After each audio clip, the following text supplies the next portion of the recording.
रघुवंशाचा तिसरा सर्ग आपण पाहतोय आणि तिसऱ्या सर्गामधलं 39व्या श्लोकामध्ये आपण पाहिलं की कशा प्रकारे राजा रघु म्हणजे युवराज रघु हा राजा दिलीपाच्या अश्वमेधाच्या घोड्याला घेऊन निघालेला आहे वगैरे या सगळ्या गोष्टी आपण पाहिल्या होत्या. आणि त्याच्यामध्ये आपण जे दिलीपासाठी कालिदासाने विशेषण वापरलेलं आहे यज्वना, म्हणजेच जो यज्ञ कायम यज्ञ करत आहे, यज्ञाचं ज्यांनी ध्येय घेतलेलं आहे किंवा यज्ञाची ज्यांनी दीक्षा घेतलेली आहे असं आपण म्हणूया.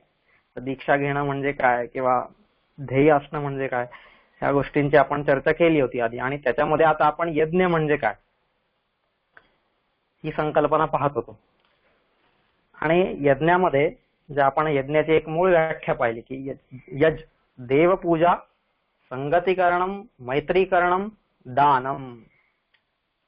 ठीक आहे, या गोष्टी यज्ञामध्ये येतात. देवपूजा, संगतीकरणम, मैत्रीकरण आणि दान. त्याच्यातलं आपण देवपूजा ही गोष्ट आपण पाहत होतो. देवपूजा, मग देव काय आहे, कसा आहे, देव ही संकल्पना कशी आली, त्याचा थोडासा काल आपण ऐतिहासिक दृष्ट्या पण म्हणा, समाजशास्त्राच्या दृष्ट्या पण म्हणा किंवा मानववंशशास्त्राच्या दृष्टीने पण म्हणा, बऱ्याच अँगलने त्याचा आपण अभ्यास केला असं नाही म्हणता येणार. आपण म्हणजे हा जो आपण अभ्यास करायला घेतलेला आहे तर हा अभ्यास म्हणजे आपलं जणू काही विहंगावलोकन आहे. ही गोष्ट कायम लक्षात असू द्या. विहंगावलोकन कशाला म्हणतात? विहंग म्हणजेच पक्षी, संस्कृत शब्द आहे तो विहंग. खग, विहंग, पक्षी असे वेगवेगळे शब्द आहेत त्याच्याकडे. तर त्यातला विहंग म्हणजे पक्षी, आणि त्या पक्षाची जी नजर असते तिला विहंगम दृष्टी असं म्हणतो आपण. विहंगम दृष्टी.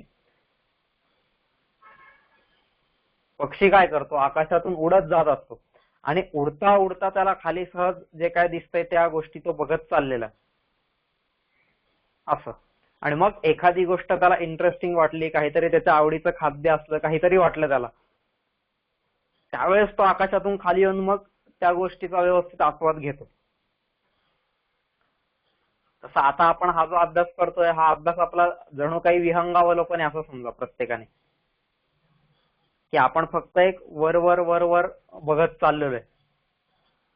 मग त्याच्यातले आपल्यापैकी जे कोणी असे पक्षी असतील की ज्यांना वाटतंय आपण खाली उतरावं त्या क्षेत्रामध्ये, त्या विचारामध्ये किंवा त्या अभ्यासामध्ये, तर त्यांनी खाली उतरून त्या त्या गोष्टींवरती विचार मंथन, चिंतन, वाचन, मनन ज्या काही गोष्टी असतील त्या सगळ्या कराव्यात आणि स्वतःला भगवंताच्या विकासाच्या मार्गावरती एक पाऊल पुढे न्यायचा प्रयत्न करावा, की जेणेकरून उद्या मी सुद्धा निवृत्ती ज्ञानदेव, सोपान मुक्ताबाई, एकनाथ नामदेव, तुकाराम हे लोक असतील, ह्यांच्यासारखं मी भगवंताच्या मांडीवरती जागा मिळवेल, नाही का, भगवंताच्या अंगा खांद्यावरती भगवंत आम्हाला डोक्यावर उचलून घेईल, असं या लोकांचं चरित्र बनलेलं आहे. तसंच माझं चरित्र बनण्यासाठी मला सुद्धा या अभ्यासामध्ये खोलवर जावं लागणार. आधी काय सांगते ही संस्कृती, काय सांगते ही परंपरा, काय सांगतायत हे वैदिक लोक, काय सांगतायत हे आर्य लोक, काय सांगतायत हे ऋषी मुनी संत महर्षी जे काय कोणी असतील आपल्याकडे सगळे, यांची काय विचारधारा आहे, काय परंपरा आहे, ह्या गोष्टीच्या अभ्यासामध्ये आपण स्वतःला खोलवर नेलं पाहिजे, तर आपण त्यांच्यासारखं होऊ, नाही का. हे जे सगळे लोक आहेत, प्रल्हाद, नारद, पराशर, पुंडरीक, व्यासांबरीश, शुकशौनक, भीष्म, दालभ्यान, रुक्मांग, गदार्जुन, वसिष्ठ, विभीषणादीन पुण्यान इमान परम भागवतान स्मरामी. तर ह्या परम भागवत हे जे लोक आहेत सगळे नुसते भागवत नाहीयेत, कसे आहेत? परम भागवत असे हे सगळे लोक आहेत. तर त्यांच्यासारखं त्यांच्या पंक्तीमध्ये जाऊन बसायचं असेल लगेच शक्य होणार नाही आपल्याला, पण आपण प्रयत्न तर करूया त्या दिशेने, नाही का. माझ्या जीवनाला सुगंधित बनवायचं असेल, माझ्या जीवनाला एक भक्तीचा, भगवत भक्तीचा सुगंध जर मला भरायचा असेल तर मला हा अभ्यास करणं भाग आहे. बरोबर. आपल्याला पण नाही का, जे फुल आपल्याला आवडतं, सुगंधित वाटतं, त्याच्याच आपण जवळ जातो. मग तसंच भगवंताचं पण आहे. भगवंत पण कोणाच्या जवळ जातो? त्याला पण अशी सुगंधित फुलं जास्त आवडणार ना आपल्यापेक्षा, बरोबर की नाही? म्हणून त्याने संतांना जवळ केलेलं आहे. वेदसार शिवस्तव स्तोत्र जे आहे ते स्तोत्र आपण वाचलं की आपल्याला लक्षात येईल. त्याच्यामध्ये खूप सुंदर वर्णन केलेलं आहे की शंकराने गळ्यात कोणाची माळ घातलेली आहे, तर कवट्यांची माळ घातलेली, असं त्यात वर्णन केलेलं आहे. आणि मग त्या कवट्या कोणाच्या आहेत? तर अशा ह्या संत मंडळींच्या, अशा या महान लोकांच्या त्या कवट्या आहेत की ज्यांच्या बुद्धीने आजपर्यंत, ज्यांच्या डोक्याने आजपर्यंत फक्त आणि फक्त भगवंताचा विचार केलेला आहे,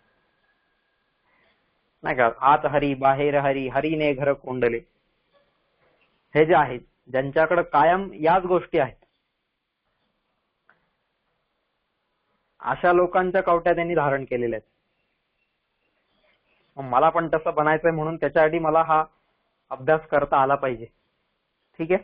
तर आपण हे जे चाललंय आपलं हे विहंगावलोकन आहे. या विहंगावलोकनातून आपण खाली उतरलं पाहिजे. ठीक आहे. ते आपापल्या वैयक्तिक पातळीवरती आपण गेलो पाहिजे खाली. तर असं सगळेजण आपण त्याच्यासाठी प्रयत्न करतच आहोत, प्रयत्नशील राहूया. तर काल आपण देवपूजा पाहत होतो. देवपूजा, यत देवपूजा.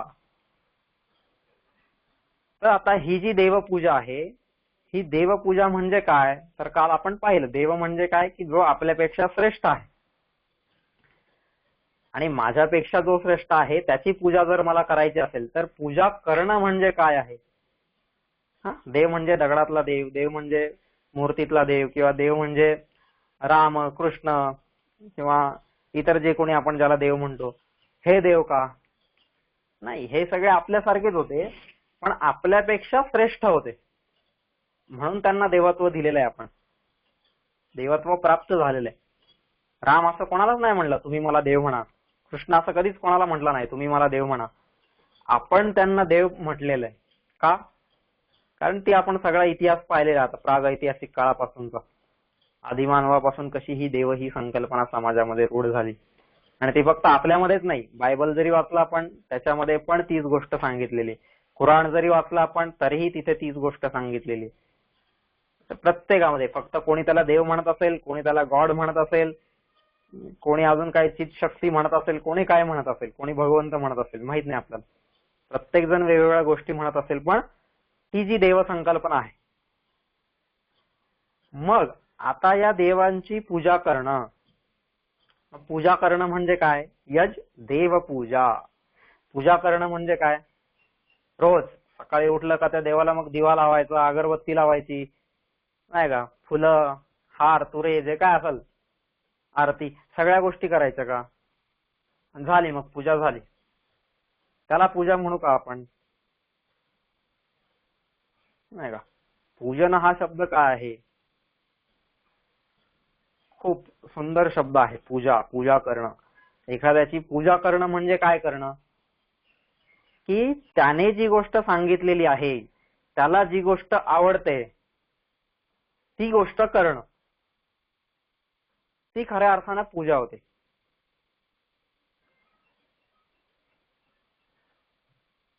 आता ही पूजा करणं जी आहे, तर मग कसं, समजा मी आता आई वडिलांची पूजा करतो. आता आई वडिलांची पूजा करतो म्हणजे काय करतो? रोज सकाळी उठल्या उठल्या त्यांचे पाय धुवून पाणी पितो का? रोज सकाळी उठल्या उठल्या लगेच त्यांना आरतीचं ताट घेऊन जातो का? नाही. पूजा करणं म्हणजे काय? त्यांनी सांगितलेल्या गोष्टी आचरणात आणणं, बरोबर? त्यांना आवडणाऱ्या गोष्टी जीवनात उतरवणं, याला आपण पूजा म्हणूया. मग ती कोणाचीही पूजा असेल, आणि मग त्याच्यामध्ये ती देवपूजा झाली पाहिजे. खूप सुंदर. गीतेमध्ये 18व्या अध्यायामध्ये भगवंत सांगतात अर्जुनाला काय, की मला काय आवडतंय, मला कोण सगळ्यात जास्त आवडतं आहे. त्याच्यामध्ये ते म्हणतात अधेशते च यैवं धर्म्यं संवादमावयोः ज्ञानयज्ञेन तेनाहम् इष्टस्यामिति मे मतिः. नाही का, अधेशते च यैवं धर्म्यं संवादमावयोः ज्ञानयज्ञेन तेनाहम् इष्टस्यामिति मे मतिः. हे भगवंताचं जे वाक्य आहे, या वाक्यामधून भगवंत सांगतायत की अर्जुना, तुझा आणि माझा हा जो गीतारूपी संवाद आहे, हा संवाद जो अभ्यास करून अधेष्यते, त्याचा जो अभ्यास करून धर्म्यम संवादमावयो, कसा संवाद आहे हा? नुसता संवाद नाहीये, एखाद्या कवीने, एखाद्या नाटककाराने, एखाद्या लेखकाने लिहिलेला संवाद नाहीये तो, किंवा पारावरच्या गप्पा पण नाहीयेत त्या. कसा संवाद आहे? धर्मरूपी संवाद आहे हा. तर हा संवाद अधेष्यते, हा संवाद अभ्यास करून ज्ञानयज्ञेन तेनाहम, या संवादाचं काय करेल? जो ज्ञानयज्ञामध्ये रूपांतर करेल. ज्ञानयज्ञ करेल म्हणजेच काय? ज्ञानयज्ञ कधी होईल? यज्ञाचे बरेचसे प्रकार आहेत, जसं आपण पाहिलं, द्रव्य यज्ञास्त, तपो यज्ञ, योग यज्ञास्त, तथा परे स्वाध्याय ज्ञान यज्ञाश्च यतयः संशितव्रताः. आता हे जे सगळे यज्ञांचे प्रकार आहेत, त्या यज्ञाच्या प्रकारांमधला ज्ञानयज्ञ, कारण म्हटलेलं आहे ना भगवंतानी, गीता वाचली तर आपल्याला या सगळ्या गोष्टी कळतील तिथं. पण ते गीता वाचणार कोण? गीता वाचायला टाइम कोणाकडे आहे? आणि गीता या वयात थोडी वाचायची असते. गीता तर कधी वाचायची? रिटायर झाल्यावर, 60च्या पुढं, नाही का. रिटायर झाल्यावरती लोक गिफ्ट देतात, गीता घ्या, आता तुम्हाला गीता भेट दिली, ज्ञानेश्वरी भेट दिली, आता तुम्ही तुमच्या जीवनात ह्या गोष्टींचा अभ्यास करा. का बरं असं? या वयात अभ्यास करायला नको का? ज्या वयात मला डोळ्यांनी दिसणार नाही, ज्या वयात मला कानांनी ऐकू येणार नाही, ज्या वयात मला पायांनी चालता येणार नाही, कमरेने बसवता येणार नाही, काही या गोष्टी काही होणार नाही, त्या वयात मी गीता घेऊन चाललोय, त्याला काय अर्थ नाही.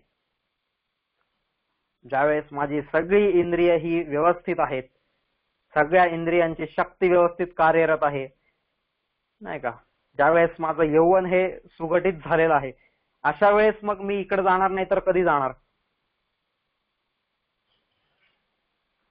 बरोबर की नाही? तर या गोष्टींचा विचार आपण सगळ्यांनी केला पाहिजे आणि त्याच्यासाठी प्रयत्नरत राहिले पाहिजे. तर गीता सांगते तिथं की जिज्ञासुरर्थार्थी ज्ञानीच भरतर्षभ, नाही का, आर्तो जिज्ञासुरर्थार्थी ज्ञानीच भरतर्षभ तेषां ज्ञानी नित्ययुक्तः एक भक्तिर्विशिष्यते. की आर्त, जिज्ञासू, अर्थार्थी, ज्ञानी असे 4 प्रकारचे त्यांनी भक्त सांगितलेले. गीतेने भक्तांचे 4 प्रकार सांगितलेले. आणि त्याच्यातला मग मला कोणता प्रिय आहे? तेषां ज्ञानी नित्ययुक्त एक भक्तिर्विशिष्यते. ती विशिष्ट प्रकारची भक्ती आहे. मग ते ज्ञान कशाचं ज्ञान? कोणता ज्ञान यज्ञ? तर तो हा ज्ञान यज्ञ. तर त्याच्यासाठी आपण प्रयत्न केले पाहिजेत. आता ज्ञान यज्ञेन तेनाहम इष्टस्यामिति मे मती, असं भगवंत तिथं म्हणतात की तो ज्ञानयज्ञ जो करेल तो मला सगळ्यात जास्त प्रिय असेल. बरोबर? मग आता मला समजलं देवपूजा करायची, यज्ञ म्हणजे काय? देवपूजा करायची. मग यज्ञ म्हटल्यावरती देवपूजा करताना मी काय करणार? ही गोष्ट समजली मला इकडं, पण मी करताना काय करणार? फक्त फुलं, हार, तुरे, अगरबत्ती ह्याच्यामध्येच माझी पूजा होत राहणार. अरे पूजा त्याला म्हणत नाहीये. पूजेचा एक छोटासा भाग झाला तो, असं आपण म्हणूया. छोटासा म्हणजे अगदी इतका छोटा की ज्याला आपण म्हणता येईल की 100 पैकी जर म्हणायचं झालं तर 0.0 काहीतरी % एवढा, नाही का. हार, अगरबत्ती, तुरे ह्या गोष्टी लावून आहे ना, तो तेवढाच भाग आहे. वातावरण निर्मितीसाठी त्या गोष्टी आहेत. ते काय अगरबत्ती लावल्यावरती त्या मूर्तीच्या नाकात त्याचा धूर जात नाहीये छानपैकी सुगंध, अरे वा किती छान, अशा गोष्टी तर काही होत नाहीयेत. मग हा विचार आपण करायला पाहिजे ना. यज देवपूजा म्हटल्यावरती ती पूजा माझी कशी झाली पाहिजे? तर पूजा याला म्हणतात की ज्याची मला पूजा करायची आहे त्याचं म्हणणं मी ऐकलं पाहिजे. नाही का. आधी तो देव असला पाहिजे. देव म्हणजे काय, आपल्यापेक्षा श्रेष्ठ सगळ्याच गोष्टींनी. आपण बघतो, आपण ही पूजा करतो बरं का, पूजा करत नाही आपण अशातला भाग नाही. प्रत्येक जण पूजक असतो. कोणी सत्ताधीशाचा पूजक असतो, कोणी वित्तवानाचा पूजक असतो, तर कोणी अजून कशाचा पूजक असतो. प्रत्येक जण प्रत्येकाची पूजा करत असतो. रंगमंचावरती नाटक सादर करणारा एखादा नट असेल तर तो नट काय करतो, त्यावेळेस त्याच्यासाठी हे प्रेक्षकांची पूजा करतो. प्रेक्षक हे त्याच्यासाठी भगवंत असतात. तो प्रेक्षकांमध्ये भगवंत बघतो का, कारण तिथं त्याचा स्वार्थ सिद्ध होणार आहे. आणि मग आज मी त्यांची पूजा केली नाही, आणि मग पूजा करणं म्हणजे सगळ्याच गोष्टी, जी गोष्ट प्रेक्षक मागतील ती गोष्ट हा पूर्ण करणार, त्याला तर पूजा म्हटलेलं आहे.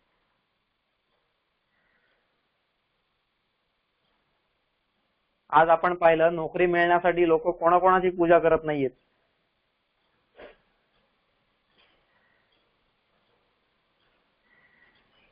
आपण जर तसं हे एक सुभाषितात सांगतात की वयोवृद्धा तपोवृद्धा ये च वृद्धा बहुश्रुताः ते सर्वे धनवृद्धानां द्वारि तिष्ठन्ति किंकराः. असं त्यांनी सांगितलेलं की वयोवृद्ध तपोवृद्ध, नाही का, जे वयाने तर वृद्ध झालेलेच आहेत पण तपाने सुद्धा, ज्यांचं तप तितकं आहे जीवनामध्ये, तपोनाम द्वंद्व सहनम, हे जे द्वंद्व त्यांनी जीवनामध्ये इतकं सहन केलेलं आहे, कशासाठी, तर ध्येयासाठी, असे तपोवृद्ध जे लोक आहेत. तिसरं काय म्हणतात ते, वयोवृद्धा तपोवृद्धा ये च वृद्धा बहुश्रुताः.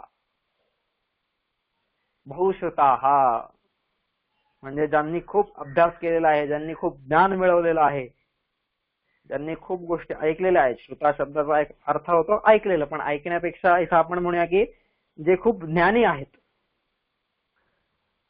असे सगळे लोक, ते सर्वे धनवृद्धानाम, हे सगळे लोक काय करतायत आज, धनवृद्धानाम, ज्याच्याकडे पैसे आहेत, जो धनाने वृद्ध झालेला आहे, फक्त धनाने वाढलेला आहे. वृद्ध होणे म्हणजे काय, वाढणे. वृद्धवर्ध असा मूळ धातू आहे, त्याचा अर्थ होतो वाढणे. मग जो धनाने वाढलेला आहे, धनाने मोठा झालेला आहे, त्याच्या द्वारी तिष्ठन्ति किंकराः, अगदी त्याच्या दारात नोकर बनून हे सगळे आज लोक उभे आहेत.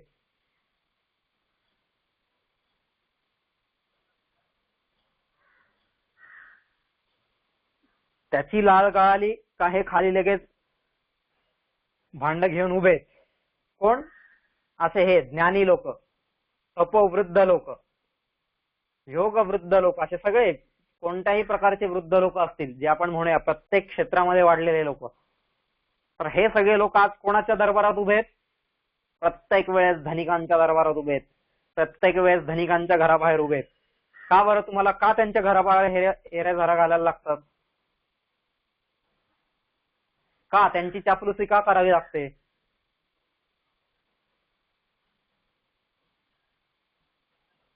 अरे आज तुमचं जे जीवन चाललेलं आहे, हे सगळं जीवन कोणामुळे चाललेलं आहे, त्या भगवंतामुळे चाललेलं आहे.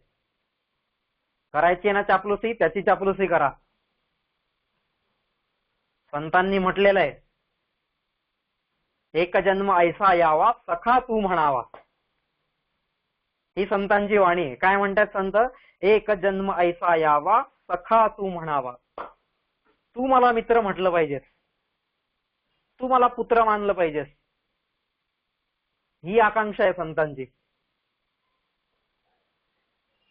आणि त्या संतांच्या परंपरेत आपण जन्माला येऊन, त्या संतांच्या भूमीमध्ये, त्या ऋषींच्या देशामध्ये आपण जन्माला येऊन, जर आज आपण कोणाला हीच गोष्ट आपण पण म्हणतोय की सखा तू म्हणावा, एक जन्म ऐसा यावा सखा तू म्हणावा, पण कोणाला म्हणतोय आपण, अमुक अमुक इंडस्ट्रियलिस्ट आहे, नाही का, अमुक अमुक कोणी बिझनेस टायकून आहे, अमुक अमुक कोणी राजकीय नेता आहे. साधे एवढे मोठे कशा, आपण साध्या गावातल्या गावात जरी असलो ना, तरी आपल्याला वाटतं बरं का, सरपंचाशी आपण मैत्री करून ठेवली पाहिजे. सरपंच पण मोठा झाला साधे पाटलाशी पण, गावातला पाटील असेल ना, पाटलाशी आपले संबंध चांगले ठेवा बरं का. का? उद्या पाटीलच कामाला येणार आहे, उद्या सरपंचच कामाला येणार आहे.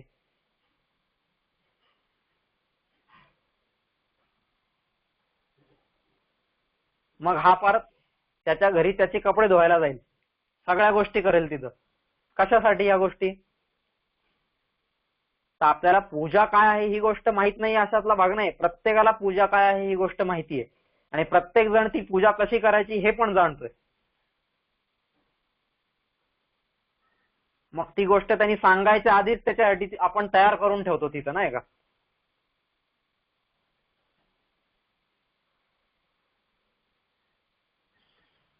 पूजा कशी करायची ही प्रत्येकाला माहिती आहे. कोणाची पूजा करायची ह्याची सद्बुद्धी नाहीये, ह्याचा विवेक नाहीये. तिथं मात्र प्रत्येकाच्या बुद्धीने मार खाल्लेला दिसतोय. मग असं का होतंय? आणि ज्या समाजामध्ये ही गोष्ट चाललेली आहे ना, तो समाज कधीच विकास पथावरती जाऊ शकणार नाहीये.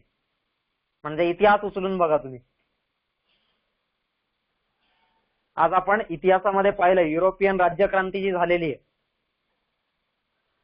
आणि त्याच्या आधी युरोपामध्ये रेनेसा नावाचं एक युग आलेलं आहे. युरोपामध्ये रेनेसा ज्याला म्हणतात ते, की युरोपाचा आपण अभ्यास करायला लागलो की तिथे येतं रेनेसा म्हणजे काय, की त्याला त्यांनी शब्द दिलेला आहे भाषांतर त्याचं, की पुनर्जागृतीचं युग किंवा पुनर्जागृतीकरण.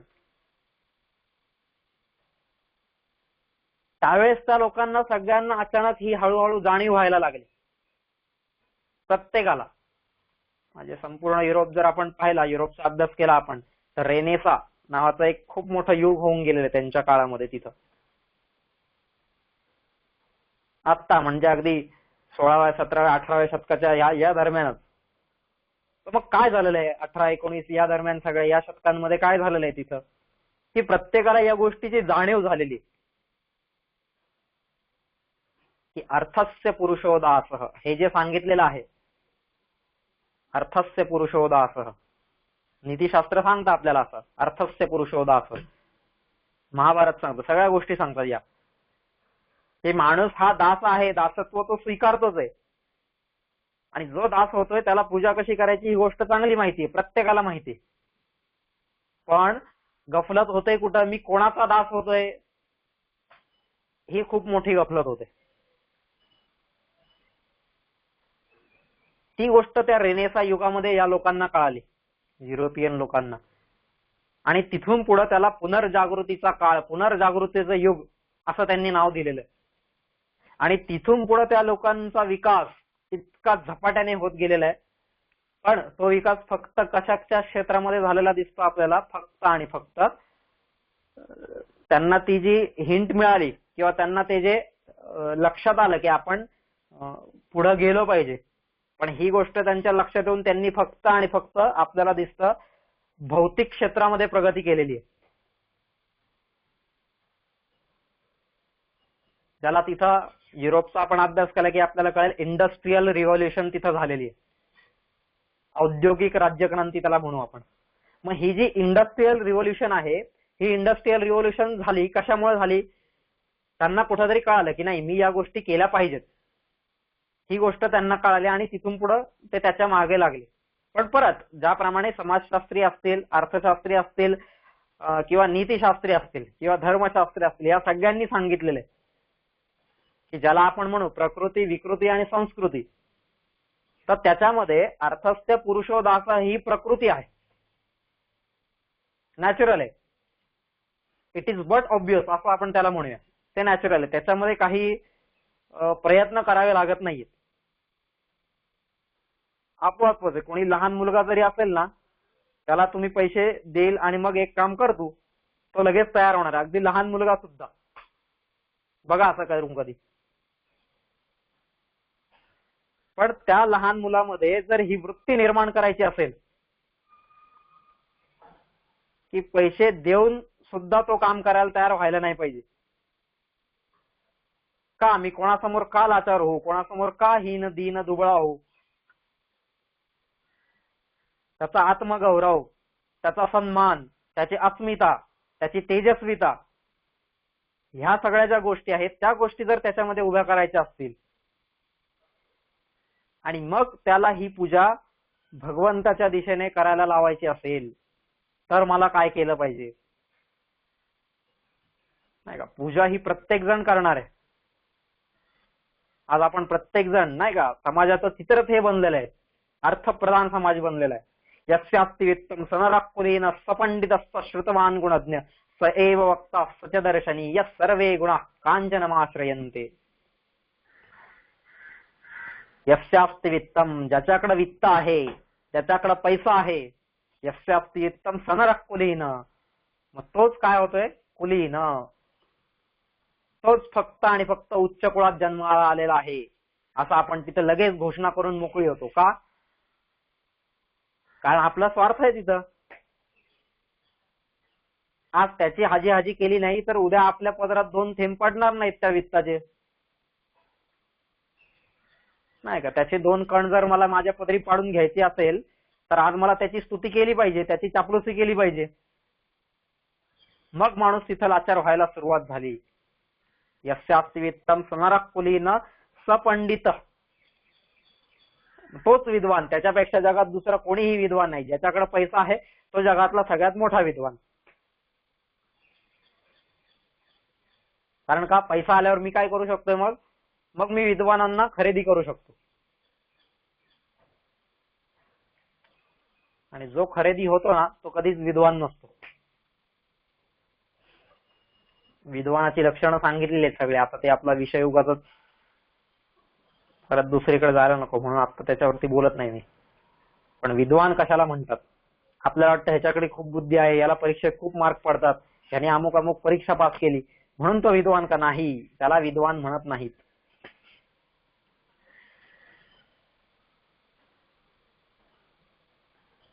असो त्या विद्वानाची जी काय लक्षणं असतील. पंडित तर यस्यास्ति वित्तम सनरकुलीन सपंडितस्स श्रुतवान गुणज्ञ, तोच श्रुतवान आहे. म्हणजे जगामध्ये सगळ्यात मोठी कीर्ती कोणाची? जो पैसावाला आहे त्याची. श्रुतवान, गुणज्ञ, हा नाही का, गुणांना जाणणारा कोण आहे? ज्याच्याकडे पैसे आहेत तोच. स एव वक्ता, त्याला बोलताही येत नसल, बोबडा बोलत असेल तो, तोंडही त्याचं उचकत नसेल किंवा त्याला काही गोष्टी माहिती नसतील, पण तो बोलायला उभा राहिले की हा बास ह्याच्यासारखा वक्ता दुसरा कोणी नाही. अरे का? कारण आज त्याच्याकडे पैसा आहे म्हणून. स एव वक्ता सच दर्शनीय, तो दिसायला अगदी कुरूप जरी असला ना, पर ज्याला आपण म्हणूया ना आफ्रिकन काळा डांबर वगैरे असा जरी तो असला तरी सगळ्यात सुंदर हाच आहे. आज आपण पाहिलं तर कितीतरी अशा मुली आपल्याला दिसतात समाजामध्ये की ज्यांनी लग्न केलेली आहेत अशा मुलांशी. आणि का बरं केलेली आहेत? फक्त आणि फक्त त्याच्याकडे पैसा आहे म्हणून. पैसा असला की मग तो सुंदर वाटतो त्यांना. अशा या गोष्टी आपल्याला समाजामध्ये पाहायला मिळत आहेत. स एव वक्ता सच दर्शनीय, तोच सुंदर आहे, दर्शनीय आहे. असं का बरं होतंय? कारण सर्वे गुणाः कांचनमाश्रयन्ते. असं जाईल. कांचन, कांचन म्हणजे सोनं, वित्त, पैसा, संपत्ती, ज्या काही गोष्टी आहेत. तर त्या गोष्टी ज्याच्याकडे असतील त्याच्याकडे हे सगळे गुण येणार. मग असा मानणारा हा समाज तयार झालेला आहे. मग का बरं असा समाज अधोगतीकडे नाही जाणार? का बरं अशा समाजाचं अधःपतन होणार नाही? का बरं अशा समाजामध्ये धर्म भ्रष्ट होणार नाही? गीता जे म्हणते यदा यदा ही धर्मस्य ग्लानिर्भवती भारत, का बरं या समाजामध्ये ग्लानी होणार नाही धर्माची? धर्माला का बरं ग्लानी येणार नाही? नक्कीच येणार. पण जर मला या समाजामध्ये राहून विकासाच्या मार्गावरती चालायचं असेल तर मला कोणाचं पूजक व्हायचंय, कोणाची पूजा करायची ही गोष्ट लक्षात घेतली पाहिजे. आज सत्ताधारांची पूजा, आज धनिकांची पूजा, नाही का, या सगळ्या कशापायी करतोय आपण? फक्त आणि फक्त स्वार्थापोटी.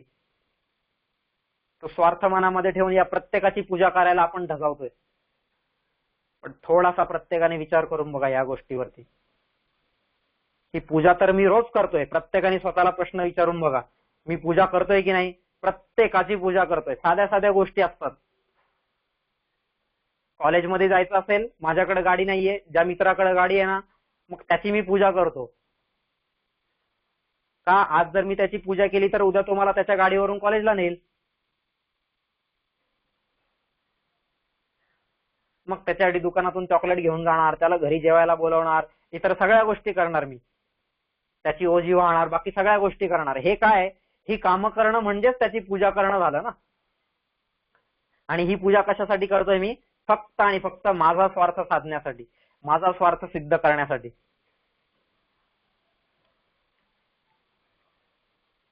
तर ह्याला देवपूजा म्हटलेलं नाहीये. मला पूजा करायची, कोणाची पूजा करायची आहे? देवाची पूजा करायची. आणि देव म्हणजे कोण? जो माझ्यापेक्षा श्रेष्ठ आहे. आणि श्रेष्ठ म्हणजे कशामध्ये श्रेष्ठ आहे? तर प्रत्येक बाबीमध्ये, प्रत्येक विचारांमध्ये आणि जीवन विकासाच्या मार्गामध्ये. सगळ्यात महत्वाचं, जीवन विकासाच्या मार्गामध्ये. उद्या समजा पैशामध्ये तो माझ्यापेक्षा कमी असेल, चालेल, हरकत नाहीये. सौंदर्यामध्ये तो माझ्यापेक्षा कमी असेल, चालेल, हरकत नाहीये. व्यासांचं वर्णन आहे, खूप सुंदर वर्णन केलेलं आहे की व्यासांचं स्वरूप कसं होतं, दिसायला व्यास कसे होते, नाही का? अचतुर्वदनो ब्रह्मा द्विबाहुर अपरो हरी अभाललोचन शंभू भगवान बादरायण, असे हे जे बादरायण व्यास होते, महर्षी वेदव्यास, महाभारताचे रचनाकार, त्यांचं वर्णन आहे की ते दिसायचे असे की त्यांना पाहून कधी कधी जी लहान मुलं असतात ना, ती लहान मुलं घाबरायची. आता ज्या माणसाला पाहून लहान मुलं घाबरतायत, म्हणजे तो किती कुरूप दिसत असेल किंवा कसा दिसत असेल माहित नाही आपल्याला. कुरूप शब्द नाही वापरत मी, पण कसा दिसत असेल. पण आज त्या माणसाने सगळी संस्कृती उभी केलेली आहे. आज जर भारतीय संस्कृतीमधून व्यास काढून टाकले ना, तर भारतीय संस्कृतीमध्ये काय शिल्लक राहील हे सांगता येणार नाही. भारतीय संस्कृतीत शिल्लक राहायचं नाही सांगता येणार नाही. इतकं प्रचंड काम ज्या माणसाने करून ठेवलेलं आहे. वेदांचं विभाजन ज्याने केलेलं आहे, हा ऋग्वेद आहे, हा यजुर्वेद आहे, हा अथर्ववेद आहे, हा सामवेद आहे, हे विभाजन ज्यांनी केलेलं आहे, वेदांच्या संवेदांचं विभाजन ज्याने केलेलं आहे, ज्यांनी पुराणांची रचना केलेली आहे, ज्यांनी महाभारत, हरिवंशासारखे ग्रंथ रचलेले आहेत, आणि ज्याने या संस्कृतीला एक मजबूत असा आधार दिलेला आहे, असं हे चरित्र आहे व्यास म्हणजे. खूप सुंदर, खूप सुंदर चरित्र आहे व्यास. कधीतरी व्यासांचं चरित्र अभ्यासलं पाहिजे की काय होते व्यास. अचतुर्वदनो ब्रह्मा, ज्याला 4 तोंड नाहीयेत तरी सुद्धा तो ब्रह्मा आहे. द्विबाहुर अपरो हरी, ज्याला 4 हात नाहीयेत. विष्णूला हात किती आहेत? 4 आहेत. याला हात किती आहेत? 2च आहेत. म्हणजे द्विबाहू, 2च हात असून सुद्धा हा विष्णू आहे. ब्रह्माला मुख किती आहेत? 4 मुख असतात, पण याला एकच मुख आहे. अचतुर्वदनो ब्रह्मा, ज्याला 4 मुख नाहीयेत तरी जो ब्रह्मा आहे, ज्याला 2च हात आहेत तरी तो विष्णू आहे. अभाललोचन शंभू, आणि ज्याच्या भालावरती, ज्याच्या कपाळावरती 3रा डोळा नाहीये, पण तरी तो कोण आहे? शंभू, भगवान शंकर जो आहे. असा कोण आहे? भगवान बादरायण. असे हे व्यास आहेत. मग उद्यापासून मी त्या व्यासांची पूजा केली पाहिजे का नाही? नाही, मग मी तिथं म्हणणार नाही ते व्यास आहेत ना, माझ्यापेक्षा दिसायला एवढे काही खास नव्हते. माझ्यापेक्षा सौंदर्याने एखादा कमी असला तरी चालेल, माझ्यापेक्षा वित्ताने एखादा कमी असला तरी चालेल, माझ्यापेक्षा शक्तीने जरी कमी असला तरी सुद्धा चालेल, पण जीवन विकासाच्या मार्गावरती श्रेष्ठ विचारांनी पुढे जाणारा, सगळ्यांना प्रेरणा देणारा आणि सगळ्यांना त्या मार्गावरती पुढे घेऊन जाणारा असा जो माणूस असेल तो देव माणूस आहे, आणि त्याची मला पूजा केली पाहिजे, त्याला देव मानलं पाहिजे. मग ते आमचे ऋषी असतील, ते आमचे संत असतील, ते आमचे मुनी असतील, ते आमचे महर्षी असतील, राजर्षी असतील, जे कोणीही असतील,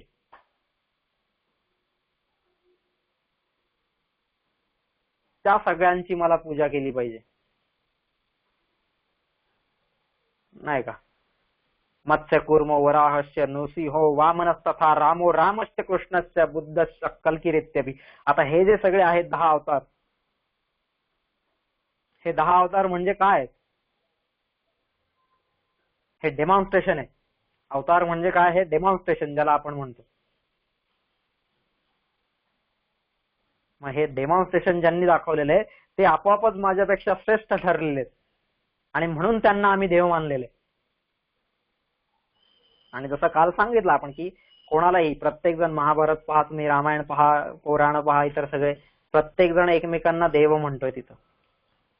काय त्या देव शब्दाचा अर्थ? देव म्हणजे तू माझ्यापेक्षा श्रेष्ठ आहेस.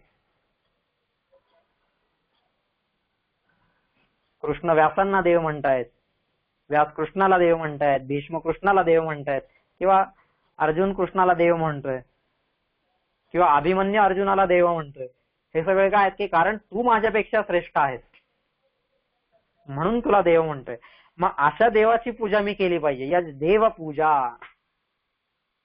त्या देवाची पूजा करणं, यज्ञामध्ये काय करणं? यज्ञामध्ये त्या देवाची पूजा झाली पाहिजे. अशा नको त्या ऐऱ्या गैऱ्या नथू खैऱ्यांची जर पूजा केली ना, आयुष्याचं वाटोळच होणार आहे आपलं सुद्धा. आयुष्याचं जर सोनं करायचं असेल तर मला योग्य ठिकाणीच, योग्य ठिकाणचाच पूजक झालं पाहिजे. नाही का, दास व्हायचंच आहे मला, पण अर्थस्य पुरुषो दास कशाला? नाही का, वित्ताचा दास कशाला व्हायचंय मला? संपत्तीचा दास कशाला व्हायचंय मला? सौंदर्याचा दास कशाला व्हायचंय मला? तुलसीदासांची गोष्ट आहे ना ती, रत्नावली आणि तुलसीदास. किती तुलसीदासांना समजावता येते रत्नावली की अहो तुम्ही माझे दास का बरं बनताय? माझ्या सौंदर्याचे का बरं दास बनतायत? म्हणजे त्रैलोक्य सुंदरी अशी ती तुलसीदासांची बायको होती. आणि का बरं? ज्याची बायको त्रैलोक्य सुंदरी आहे तो तिच्या मागे का जाणार नाही? जावं ना, प्रत्येकाने जावं, नो डाऊट. आणि त्याला तुलसीदास पण काही अपवाद नव्हते.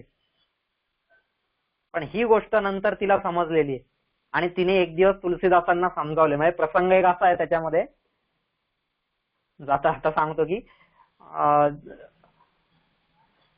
पावसाळ्याचे दिवस असतात नाही, भर एकदम धोधो पाऊस चालू असतो. हे श्रावण सरी वगैरे अशा हलक्या नाही, एकदम धोधो पाऊस चालू असतो. नदीला पूर आलेला असतो, सगळ्या गोष्टी, गावं बंद झालेल्या असतात. आणि तो जुना काळ, तुलसीदासांचा काळ म्हणजे काय विचार करा. आणि तुलसीदास कुठेतरी बाहेर गेलेले असतात आणि बाहेर गेल्यानंतर जेव्हा घरी येऊन बघतात तर घरामध्ये एवढी त्रैलोक्य सुंदरी असलेली पत्नी ही घरामध्ये नाहीये. काय करावं? कुठे गेली असेल? शेजारी विचारलं, इकडे विचारलं, काही सापडे ना. कुठे गेली असेल? शोधूया. शोधत शोधत शोधत शोधत मग नंतर त्यांना कुठेतरी शेजारी पाजारी कळालं की ती माहेरी निघून गेलीये, तिच्या माहेरी निघून गेली. आता अशा वेळेस अगदी रात्रीची वेळ झालेली आहे आणि रात्रीची वेळ झालेली असताना पण अजिबात त्रैलोक्य सुंदरी पत्नी आहे, तिला सोडून कसं काय राहणार? तुलसीदास निघालेले तिथून अगदी रात्रीच्या वेळेस सुद्धा. ज्या नदीला पूर आलेला आहे, पुराचं पाणी माहिती आहे आपल्याला, नदी, पूर आलेली नदी ही रात्री कशी अकराळ विकराळ रूप धारण करते. तिच्यामध्ये मग प्रेत वाहत येतात, साप वाहत येतात, इतर काही प्राणी असतील, जे काही जंगलातल्या ज्या काही गोष्टी असतील सगळ्या तिथून त्या नदीमधून वाहत येत असतात. आणि नदी म्हणजे आजकालच्या नद्या नव्हत्या त्या काळात, का धरणाचं पाणी सोडल्यावरतीच ह्या नद्यांना पाणी येणार अशा नद्या नव्हत्या त्या. प्रचंड वेगाने वाहणाऱ्या त्या नद्या होत्या. आणि अशी नदी त्यांनी ती सुद्धा पाहिली नाही. ती नदी सरळ उडी मारली त्या नदीत आणि ती नदी पार करून पलीकडे गेलेले. एवढ्या पावसात, चिखलात, सगळ्या गोष्टी, त्या काय टॉर्च वगैरे नसायची त्यावेळेस की चला मी आता टॉर्च धरलेली आणि जातो त्याच्या प्रकाशात, काहीही नव्हतं. त्या अंधारात तुलसीदास तिथून तिच्या माहेरी गेलेले. माहेरी गेल्यावर पाहिलं तर तिथं सगळीकडून दरवाजे बंद आहेत घराचे.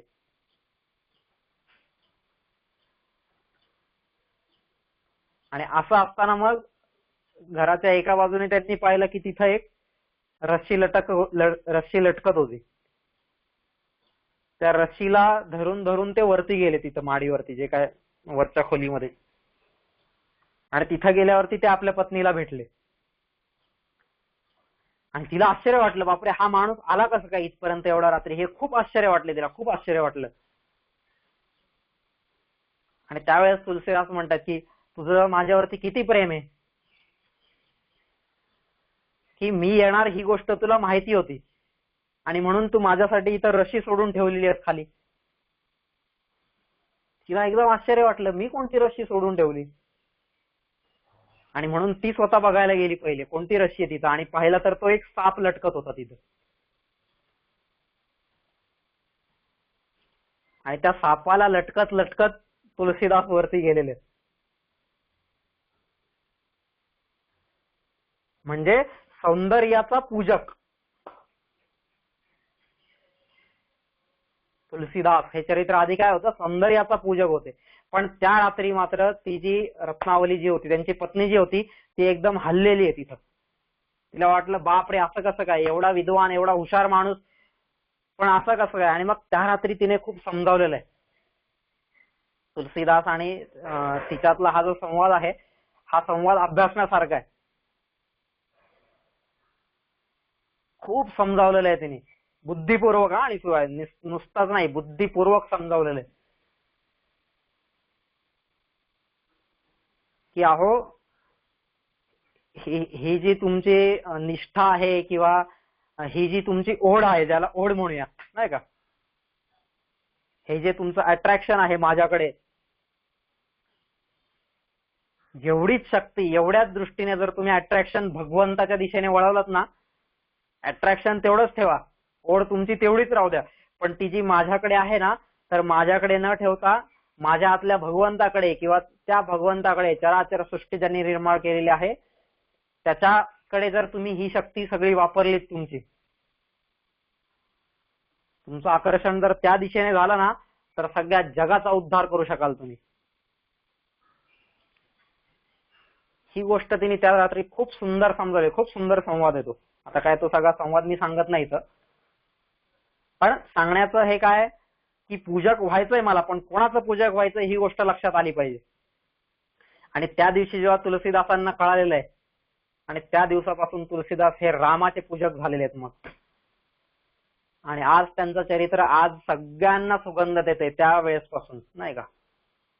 आजही तुलसी रामायणाशिवाय उत्तर भारतात जर आपण गेलो तर तुलसी रामायण म्हणजेच त्यांच्यासाठी वेद आहेत, तुलसी रामायण म्हणजेच त्यांच्यासाठी उपनिषद आहेत, तुलसी रामायण हीच त्यांच्यासाठी गीता आहे. अशा सगळ्या गोष्टी झालेल्या आहेत तिथं. अफाट कार्य केलेले मग त्या तुलसीदासाने, उगाच त्याला संत म्हटलेलं नाहीये, पण त्याला ती दिशा ज्या दिवशी मिळाली आहे त्या दिवशी हा फरक लक्षात आलेला आहे. वाल्मिकी काय करत होता, वाल्ल्या कोळी होता, पण तो वाल्ल्या कोळी ज्या दिवशी त्याला नारदांनी दिशा दिलेली आहे की तू उपासना कर, तू पूजा कर, पण या वित्ताची नको करूस, ह्या गोष्टींची नको करूस, पूजा करायची तुला त्या रामाची पूजा कर, त्या कृष्णाची पूजा कर, किंवा कृष्ण म्हणजे वाल्मिकींच्या काळात कृष्ण नव्हता, नाही तर परत म्हणाला असं काय, पण ह्या लोकांची पूजा कर. आणि आपोआपच त्या वाल्ल्या कोळीचा वाल्मिकीमध्ये रूपांतर झालेलं आहे. आपोआप झालेलं आहे म्हणजे इथं मी एका शब्दात म्हणतोय, त्याच्यासाठी वर्षानुवर्ष तप करावं लागलेलं आहे त्यांना सुद्धा. पण हे जीवन सुगंधित बनतंय ना, त्याच्यासाठीच तर ही सगळी उदाहरणं दिलेली आहेत.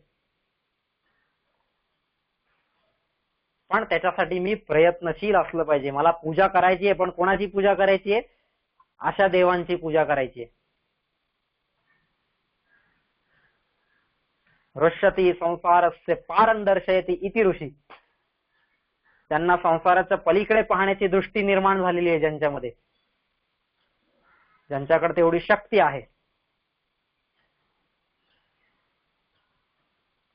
अशा लोकांचा पूजक मी बनलं पाहिजे. त्याला देवपूजा म्हणतात. यज देवपूजा, यज्ञ करणारा, ज्याने यज्ञाची दीक्षा घेतलेली आहे, ज्याने यज्ञाचं ध्येय घेतलेलं आहे, त्याने काय केलं पाहिजे, यज देवपूजा, त्याने या देवांची पूजा केली पाहिजे, त्याला देवपूजा म्हटलेलं आहे. आणि मग तो देव कुठे आहे, तर तो देव चराचरात आहे. मग नाही का, सगुण निर्गुण दोन्ही विलक्षण संत सांगतायत आपले नाही का, सगुण निर्गुण दोन्ही विलक्षण. आता हे जे दोन्ही विलक्षण आहेत, तर मग तो सगुण साकार सुद्धा आहे आणि निर्गुण निराकार सुद्धा आहे. तर मला त्या प्रत्येक देवाची, सगुण साकाराची सुद्धा, निर्गुण निराकाराची सुद्धा, त्या प्रत्येकाची पूजा मला करायची.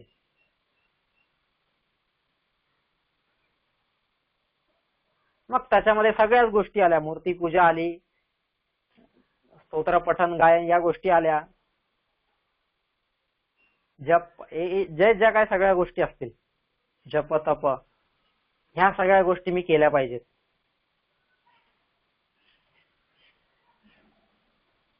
पण मी आज ह्याच्यातली एकही गोष्ट न करता फक्त आणि फक्त स्वतःला पुजारी म्हणवतो, स्वतःला काय त्या त्या धर्माचा श्रेष्ठ मानत असतो स्वतःला.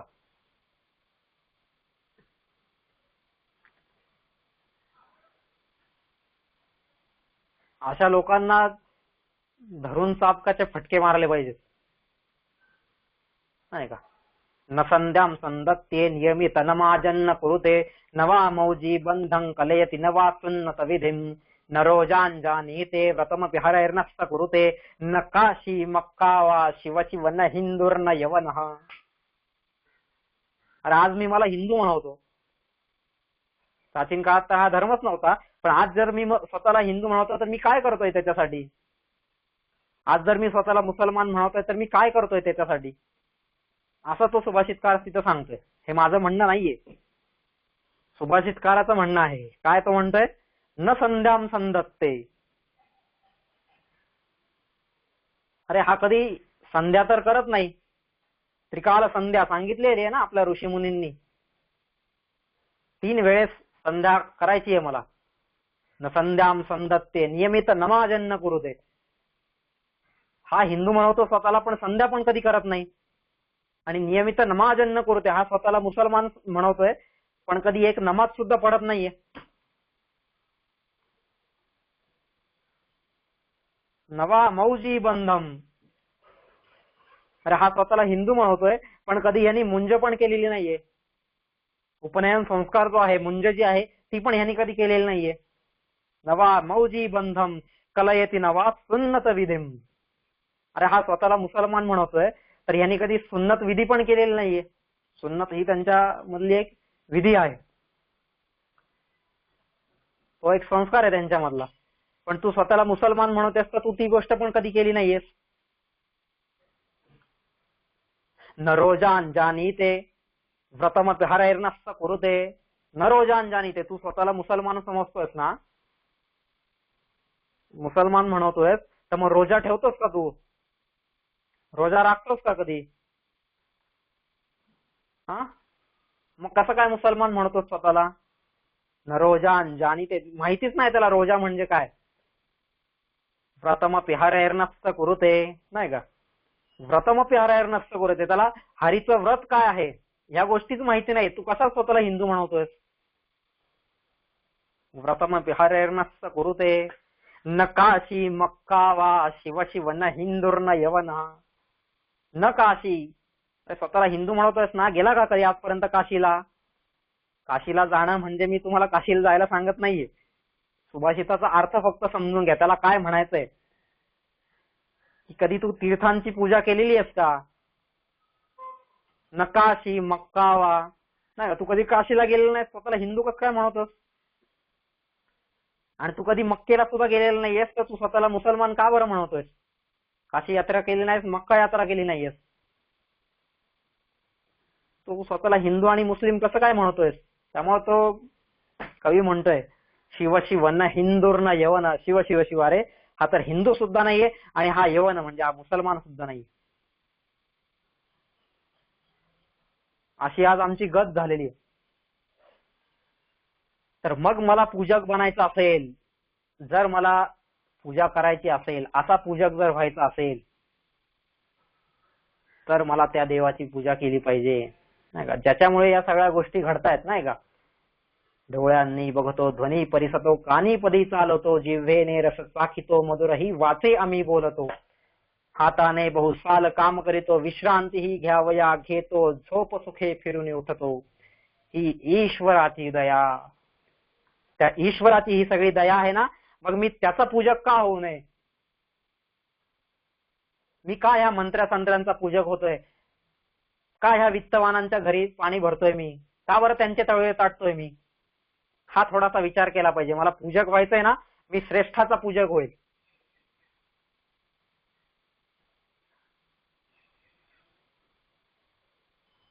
एक भिकारी होता आणि तो भिकारी राजाकडे गेला मागण्यासाठी. आणि राजाकडे मागण्यासाठी गेल्यानंतर त्याने पाहिलं तर राजा हा तिथं प्रार्थना करत होता. आणि नुकतीच राजाची प्रार्थना संपली आणि त्याने वळून पाहिलं तर तो आलेला भिकारी होता, तो परत चालला होता. राजाने त्याला थांबवलं, अरे काय आहे? तू भीक मागायला आलायस ना, धर हे घे, काय पाहिजे तुला, बोल, किती सोनं देऊ, किती जेवण देऊ, काय ज्या काही गोष्टी देऊ. त्याने उत्तर काय द्यावं? तो म्हणतो, अरे मी ज्याच्याकडे मागायला आलो, मी स्वतः भिकारी होतो, पण मी भिकारी बनून ज्याच्याकडे मागायला आलो तो पण तो दुसऱ्याकडे भिकच मागताना दिसतोय मला, नाही का? देवाकडे काय करतोय? देवाकडे भिकच मागतोय ना तू. का देवा माझं राज्य सुरक्षित राहू दे, देवा माझं धनसंचय सुरक्षित राहू दे, देवा मला पुत्र मिळू दे, जे काय तू रोज देवाकडे भिकच मागतोयस. मग तू ज्याच्याकडे भीक मागतोयस त्याच्याकडे मी डायरेक्ट भीक मागणार नाही का? मला काय डायरेक्ट त्याच्याकडे मागता येत नाहीये का? मी तुझ्याकडे कशाला मागू मग? असं त्यांनी उत्तर दिलेलं आहे तिथं. मग तसं मला झालं पाहिजे. मला पूजक व्हायचंच आहे ना, तो श्रेष्ठाचा पूजक होईल, जो कर्तुम अकर्तुम अन्यथा कर्तुम असा जो समर्थ आहे, त्या भगवंताचा पूजक मी होईल ना, त्या देवाचा पूजक मी होईल ना, त्या ऋषी मुनींचा पूजक मी होईल, त्या संतांचा पूजक मी होईल. ज्याने यज्ञाची दीक्षा घेतलेली आहे, ज्याने यज्ञाचं ध्येय उचललेलं आहे, त्याने या गोष्टींचं पूजक झालं पाहिजे.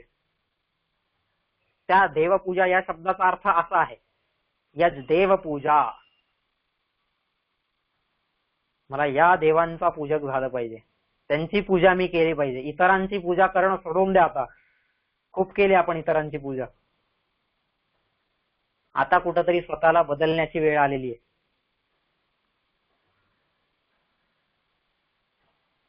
थोडा प्रत्येकाने याचा विचार करा. ही भारतीय संस्कृतीची शिकवण आहे. जगामध्ये इतर जगाच्या पाठीवरती 48 संस्कृती होऊन गेल्या आहेत, पण 48 संस्कृतींपैकी ही संस्कृती का बरं श्रेष्ठ दिसते? त्याचं कारण हे. पण त्या संस्कृतीचा आपण अभ्यास केला पाहिजे ना. त्यासाठी काय सांगते ही संस्कृती, तर आपल्याला तिचं श्रेष्ठत्व कळेल. नाहीतर माकडाच्या हातात हिऱ्या दिल्यागतच गोष्ट होणार आहे. भगवंताने आपल्याला या संस्कृतीत जन्म दिलाय, पण आपल्यासारखी माकडं मात्र या संस्कृतीची वाटच लावणार आहेत. मग त्या माकडातून मला मानव होता आलं पाहिजे, नाही का? पशुत्वाकडून मानव मनुष्यत्वाकडे, आणि मनुष्यत्वाकडून मला महापुरुषत्वाकडे, आणि महापुरुषत्वाकडून मला देवत्वाकडे जायचंय. हा जो प्रवास आहे, हा प्रवास मला करायचा आहे. प्रत्येकाला, मला म्हणजे प्रत्येकाला करायचा आहे. मग या प्रवासामध्ये मी एकटा का जाऊ? माझ्यासोबत मी सगळ्यांना घेऊन जाईल. हा विचार प्रत्येकाने केला पाहिजे. आणि तो विचार ज्यांच्याकडे दिसतो ना, ते श्रेष्ठ आहेत, त्यांना श्रेष्ठ म्हटलेलं आहे.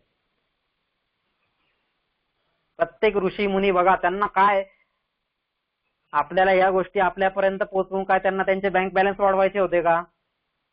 वेदांच्या रचना करून, उपनिषदांच्या रचना करून, रामायण महाभारताच्या रचना करून त्यांना काय पैसे मिळवायचे होते का? का त्यांना कोणती सत्ता मिळवायची होती? का 4 बंगले बांधायचे होते? काहीही करायचं नव्हतं या लोकांना.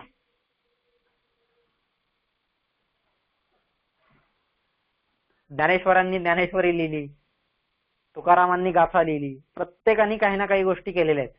हे सगळं कशासाठी केलेलं आहे? आज त्यांच्या गाथेतली, आज त्यांच्या ह्याच्यातली एक एक ओवी उचलून, नाही का, एक एक अभंग उचलून लोक लाखो रुपये कमवतात. आज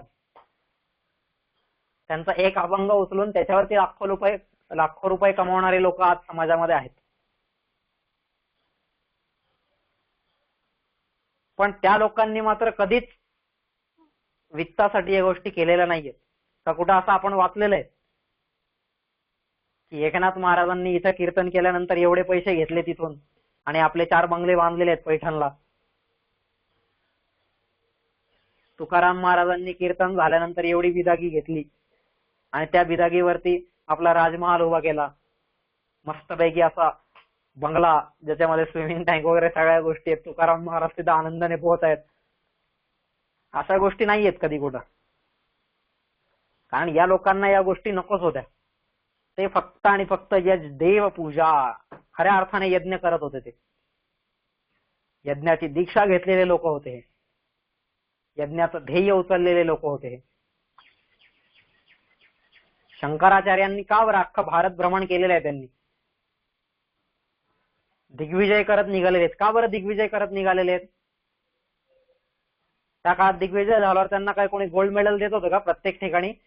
हा, चला चला तुला आता ऑलिम्पिकचं गोल्ड मेडल मिळणार आहे बरं का, कर इथे शास्त्रार्थ. त्याच्यासाठी त्यांनी ह्या सगळ्या गोष्टी केलेल्या आहेत का?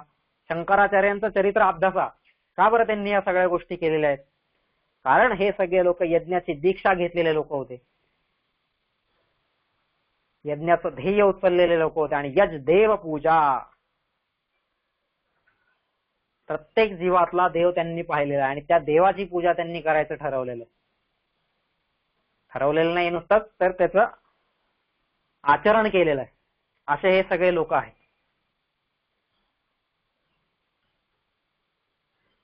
तर मग मला सुद्धा त्यांच्यासारखं बनता आलं पाहिजे. या देवपूजा, मला सुद्धा देवपूजाच झाली पाहिजे माझ्या हातून. माझ्या हातून सत्ताधीशांची पूजा व्हायला नकोय, माझ्या हातून धनिकांची पूजा व्हायला नकोय. हा कायम विचार आपण केला पाहिजे. मी कोणाचे तळवे चाटतोय हा विचार प्रत्येकाने केला पाहिजे. तळवे चाटायचेत ना, त्या विश्वनियंत्याचे चाटा, नाही का, त्याच्या तळव्यांवरती लोळण घ्या, त्याच्या पायावरती डोकं ठेवा.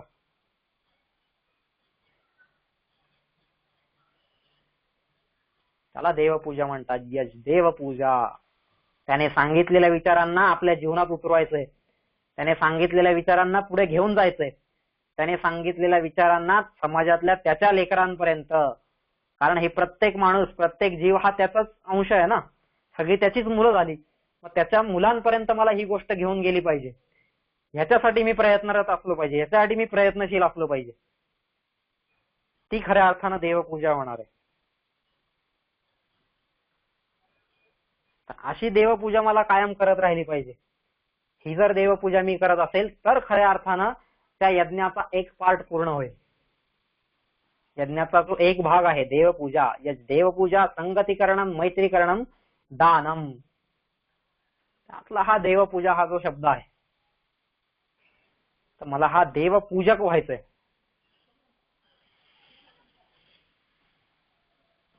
आपण देवाची पूजा करतोय ही स्वार्थापोटी करतोय किंवा भीतीपोटी करतोय? नाही का, अमुक अमुक नाही केली पूजा तर मग काय होईल? मग देवाचा कोप होईल, देवीचा कोप होईल, असं जीवनात माझ्या गोष्टी घडतील, त्या भीतीपोटी मी जातोय. किंवा मग पूजा केली नाही किंवा ह्याही पूजा केली तर काहीतरी माझा स्वार्थ सिद्ध होईल, अमुक अमुक गोष्ट मला मिळू दे देवा, त्याच्यासाठी मी तुझी पूजा करतो, मग तुला साकडं घालतो, सगळ्या गोष्टी करतो. पण भीतीपोटी आणि स्वार्थापोटी न करता प्रेमापोटी करा.